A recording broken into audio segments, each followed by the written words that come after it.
Literary Wizard Audio presents Jewish Fairy Tales and Fables by Aunt Naomi, translated by Gerald Friedlander. Read by Sarah at Literary Wizard Audio. King Solomon and the Worm. King Solomon, the wisest of men, resolved to build a temple dedicated to the glory of the God of Israel. He remembered the sacred words of Scripture. And if thou make me an altar of stone, thou shalt not build it of hewn stones. For if thou lift up thy tool upon it, thou hast polluted it. Exodus chapter 20, verse 25. The tools of iron symbolized the sword, the instrument of war and death, whilst the altar and temple were the symbols of peace and life. Solomon desired that not only the altar, but all the stonework in the sacred edifice should be made ready for the builders at the quarry without using any metal implement, so that in the course of building the temple no instrument of iron should be employed. How was this wish to be realized? Even Solomon, the wisest of monarchs, did not know how to set about his task. Again and again he asked himself, how is it possible to split the immense blocks of stone or to cut down the huge trees if the workmen are not allowed to use metal implements? In despair, the king summoned his great council of state, consisting of the wisest men in his kingdom.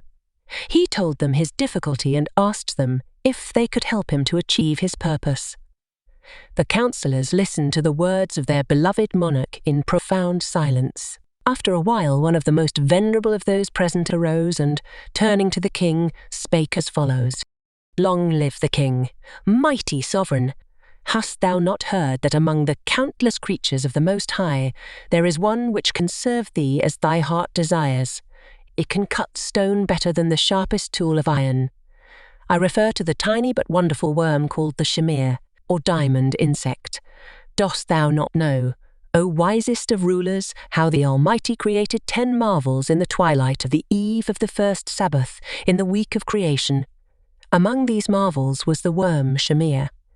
Its size is that of a grain of barley. It is endowed with miraculous power. Behold, it can split the hardest stone by merely touching it.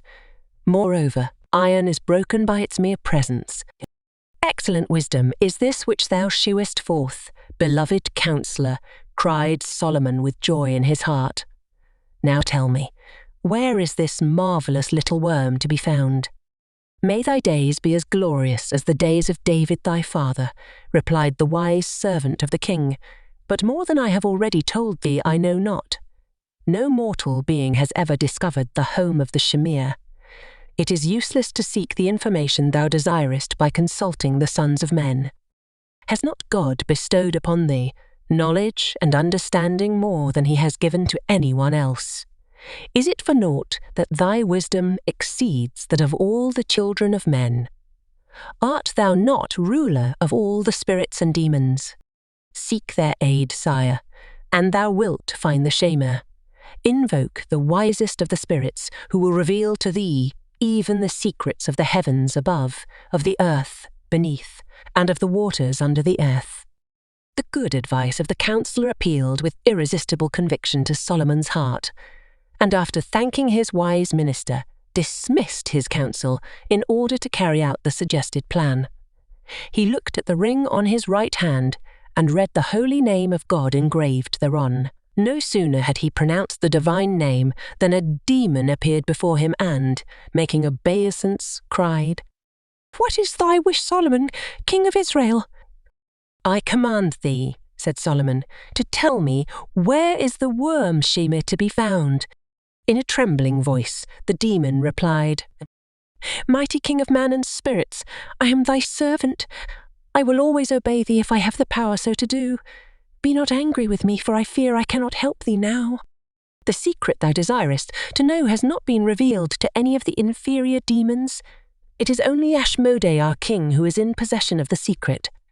Tell me, interrupted King Solomon, where does Ashmodai, the king of the demons, dwell? May it please your gracious majesty, the demon responded, Ashmodai lives far, far away from the haunts of men. His palace is built on the top of a very high mountain. In this same mountain he has had a very deep well dug. Daily he fetches his drinking water from this well. When he has obtained sufficient water for his immediate needs, he closes up the mouth of the well with an enormous rock which he seals with his signet ring. He then flies up to heaven to receive the orders of those who are his superiors. His tasks take him to the ends of the earth, even beyond the great sea. With the going down of the sun in the west, he returns to his own home. He examines very carefully the seal on the rock at the mouth of the well, in order to find out if it has been tampered with in his absence. He then proceeds to uncover the well, and he partakes of the water. Having quenched his thirst, he covers up again the mouth of the well and seals it afresh. King Solomon sat on his wonderful throne of gold whilst the demon told his tale. Not a word escaped the memory of the wise king. He then dismissed the demon, who disappeared in less than a second. Thereupon Solomon summoned to his presence his brave captain and friend Benaiah, son of Jehoiada. He told him briefly the nature of the task he was chosen to undertake, saying, "Go, trusty servant Benaiah, and capture Ashmodai, the king of the demons, and bring him before my presence. To assist thee in thy arduous and perilous undertaking, I will give thee this golden chain on the links of which the letters forming the divine name are engraved. I also will entrust to thy care my signet ring, which is also engraved with the holy name of the Most High. Take with thee also this large bundle of white wool and these skins full of strong wine." After giving him minute instructions about the journey and the way to overcome Ashmodai, he sent Benaiah on his way, wishing him complete success in all his undertaking. The brave warrior, confident of success, set out on his dangerous expedition. After many days of hard riding across the great desert, he ultimately reached his destination. Never had he seen such a desolate spot. In front of him stood the towering mountain without sign of any human habitation in the vicinity. The mountain seemed to be the abode of silence and death. Undaunted by the uncanny scene, Benaiah began the ascent of the rugged mountain with a stout heart. He feared neither man nor spirit, for he was wearing on his little finger King Solomon's signet ring. When halfway up the mountain, he bored a hole in order to discover the whereabouts of Ashmodai's well. Great was his delight when he discovered the position of the well. He drew off the water and stopped up the hole with the wool which he had brought with him. Quite near to this hole, Benaiah pierced an aperture which ran into the well. Through this channel he poured all the wine in the skins. After this labour was completed, he concealed himself behind a large crag and waited impatiently for the arrival of the king of the demons. Soon after sunset Ashmodai drew nigh. He carefully examined the seal on the rock over the mouth of the well and found it intact, even as he had left it early in the morning.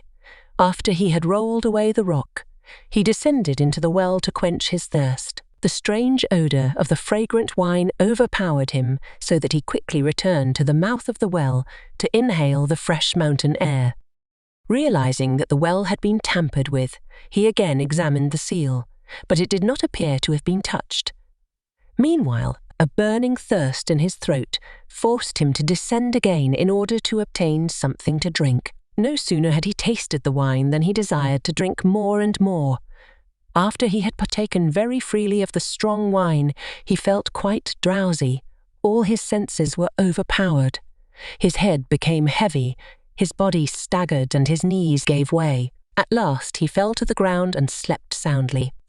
Benaiah now came forth from his hiding place and crept very quietly to the sleeping demon. Without wasting a moment, the good captain threw the golden chain around Ashmodai's neck and secured it and sealed it with the golden signet ring engraved with the divine name. Benaiah sat on the ground close by, waiting for the effects of the strong wine to wear off. After a while Ashmodai awoke and found that he was no longer free, for he saw the golden chain around his neck, and he beheld the holy name on the seal. He uttered such a terrible groan that the mountain shook. In vain Ashmodai endeavoured to rise up. In his anger sparks of fire flew from his eyes and foam covered his mouth. He continued to wriggle and to struggle with the air, but all to no purpose. He could not arise. He looked at Benaiah and cried in bitter anger, "Is it thou who hast bewitched me?"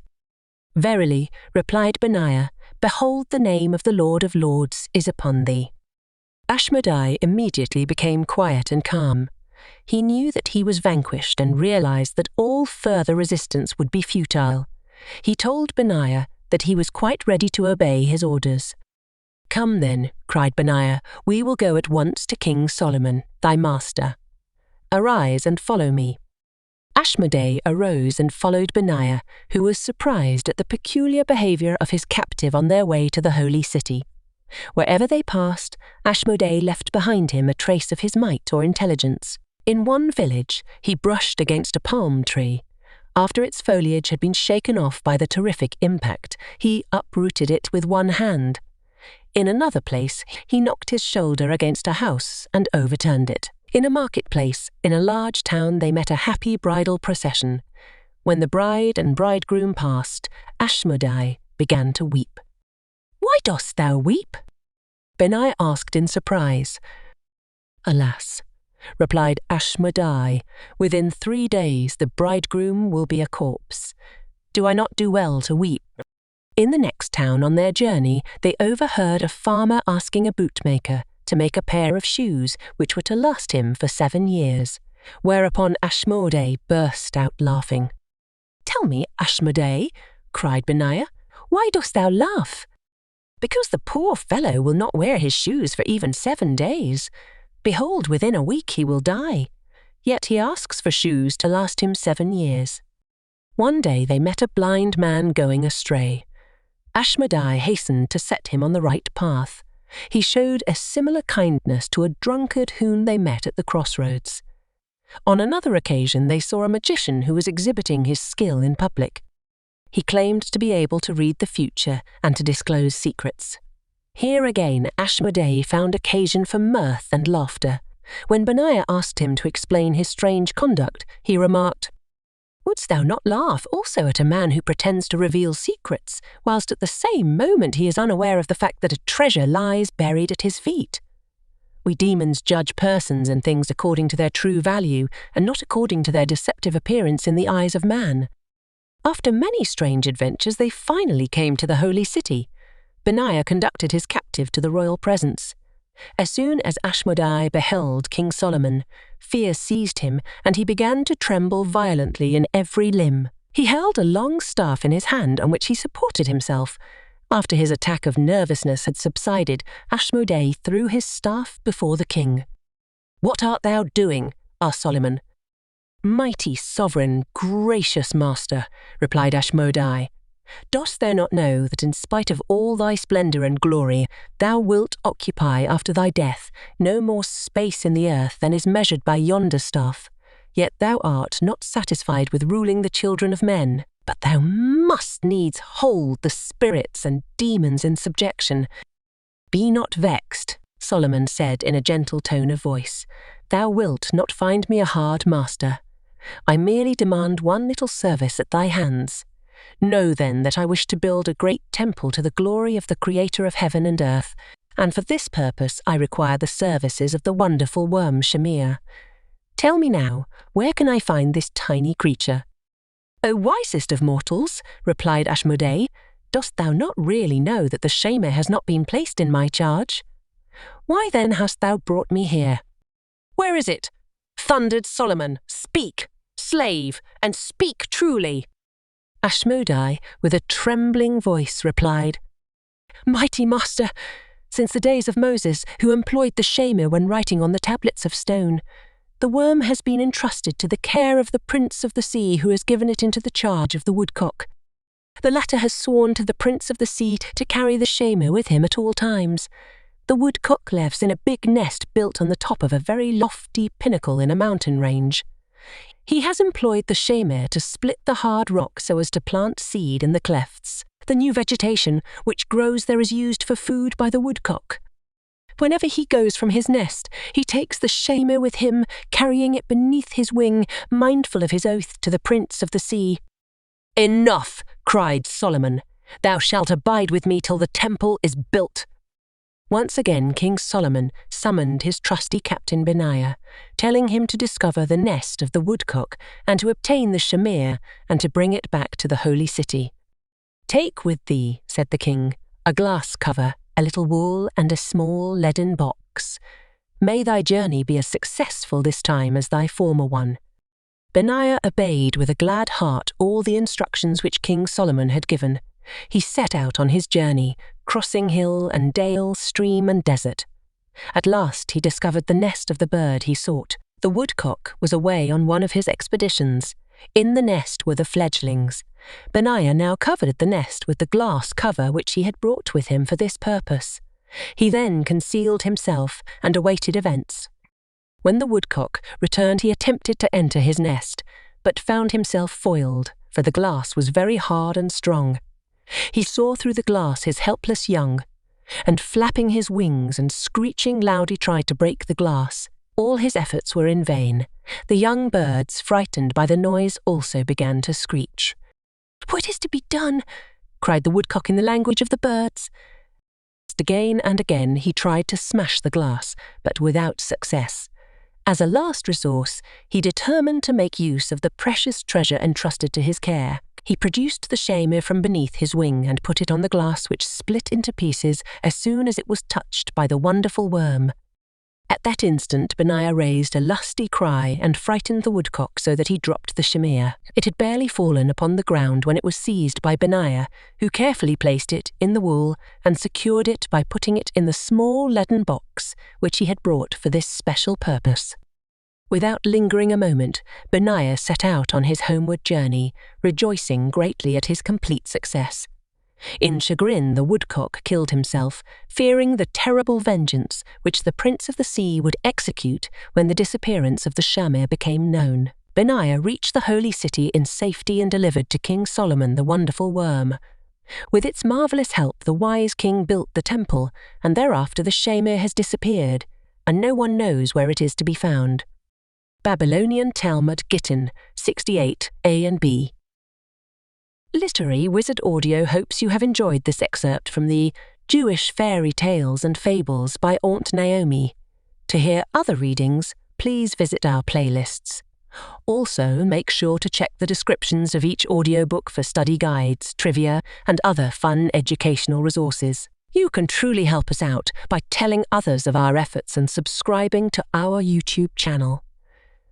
Thank you for listening.